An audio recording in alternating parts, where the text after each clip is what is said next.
ইয়াত নাই, যিসকল আছে ভাৰতীয় নাগৰিক, অসমৰ নাগৰিক, অসমীয়া মানুহ ইয়াত আছে। এই মানুহখিনি বৰ্বৰভাৱে পুলিচৰ গুলীত যোৱাকালি নিহত কৰিছে আৰু কেইবাজন আপোনাৰ হস্পিটেলত পৰি আছে আৰু যিখিনি মানুহ ঘৰ দুৱাৰ উচ্ছেদ কৰিছে সেইখিনি মানুহ আপোনাৰ খোৱা খাদ্যৰ অভাৱ পৰি আছে। এই মানুহখিনি খবৰ ল'বৰ কাৰণে আমি আহিছিলোঁ। আমাক পুলিচৰ বাহিনীয়ে আৰু পুলিচৰ লগত ইয়াৰ সহযোগী কিছুমান মানুহ সংগঠনে আমাক ভিতৰত সোমাব দিয়া নাই। এইবোৰ অমানৱীয় কাম কৰিছে। এটা ডিক্টেটৰশ্বিপ চলাই আছে, ইয়াক অত্যাচাৰ কৰি আছে আপোনাৰ বিজেপি গভৰ্ণমেণ্টে।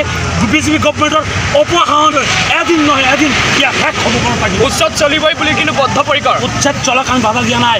উচ্ছেদ কৰাৰ নামত যিখিনি কৰি আছে মুছলমানৰ ওপৰত একপক্ষীয় উচ্ছেদ কৰি আছে, গুলীয়াই মাৰা হত্যা কৰা হৈছে। বিধায়কবিলাকক ক'বলৈ হেৰি সোমাব দিয়া নাই, সেই অঞ্চলত যাব দিয়া নাই। মানুহখিনি খবৰ ল'ব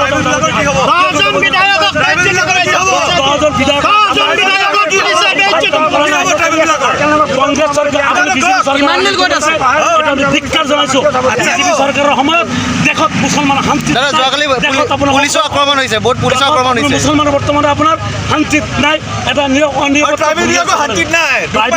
ট্ৰাইবেলবিলাক এৰিয়াৰ পৰা ব্লকৰ পৰা উঠাব লাগে, এইটো বুজিছোঁ, কিন্তু উঠোৱাৰ এটা ছিষ্টেম আছে, ইভিকশ্যন কৰাৰ ছিষ্টেম আছে। এই ছিষ্টেমটো চৰকাৰে কিয় ফ'ল' আপ নকৰে? সেয়া নকৰি চৰকাৰে মুছলমানৰ ওপৰত গুলিয়াই আপোনাৰ চৰকাৰৰ পুলিচ বাহিনী গুলিয়াই হত্যা কৰিলে। আজি আমি 11জন 10জন বিধায়ক আহিছোঁ ইডিঅ' পৰ্টেলৰ পৰা মানুহখিনি খবৰ ল'বৰ কাৰণে, আমাক তাতে সোমোৱা দিয়া নাই। সেই মানুহখিনি সোমোৱাৰ পৰিৱৰ্তে ইয়াতে নিৰাপত্তা নাই।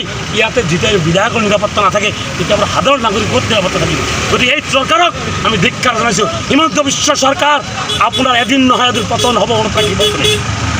এইদৰে আচলতে